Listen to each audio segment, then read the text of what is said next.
Umberto Eco, when he was being interviewed about writing The Name of the Rose, he said something like, when a man turns 60, he can either run away with some pretty stripteaser or write a novel. So I decided to write a novel. And my question is, what were the primary motives behind writing your book? Well, I think it's a bit of a dream that about over 60 you can run off with a pretty little model. It doesn't happen to everybody. No, my reasons for writing it is that I've always enjoyed writing. I think the magic of words is something that was wonderful from when I was very, very young.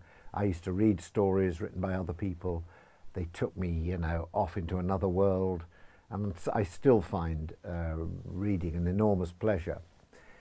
And I think that I have done a number of non-fiction books about my travels, the travel series, Around the World in 80 Days and Sahara, Himalaya. I wanted to do something that used my imagination, that I had to actually create something from nothing. I had to learn how to tell a story again. So that was really why I wanted to do it. I just happened to be walking from the BBC, where I've been doing a radio interview, to my office. And at that time, there was a lot of talk in the news about politicians who had been reported by the papers to be claiming false expenses. And they all said, no, the truth is I've never claimed any false expenses. And the next day the newspaper would find evidence that they had.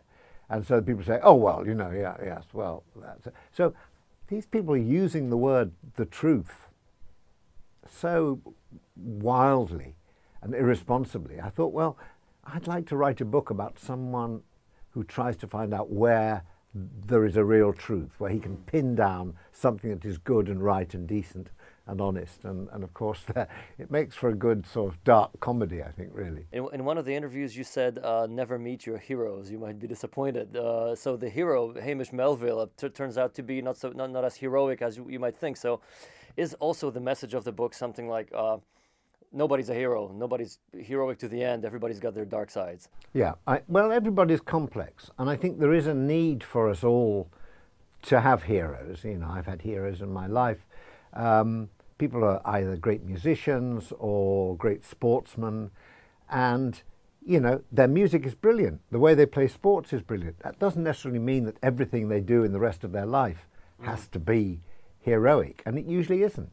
People have complicated lives, and the sooner you understand that, I think then it makes us all better for it, because we all understand that we are not inadequate, and we are not we don't need heroes to run our lives. We've got to do it for ourselves. So learning a bit more about your hero doesn't mean you don't continue to admire them, but it means that you don't depend on them to make you feel better. You're obviously famous for your travel programs. Well, one of the series you made was called The New Europe. So Eastern Europe, what actually, convinced you to do a series of programs about Eastern Europe? That's one thing. And, if you compare Poland to other Eastern European countries, how do you find it? And is there anything in our country that an Englishman might find surprising or exotic? I think that a lot of people in England didn't really know about these countries. We always lump them together as one great Soviet bloc. Yeah. And what I wanted to do was say they're all different. Romania's different from Bulgaria, Moldova's different from Estonia. So I really wanted to find out what was the essential character of each of these countries that we went through. And Poland, I think there's a great affection for the Poles in England. I just sort of sensed that, because we went into the war because Poland was invaded.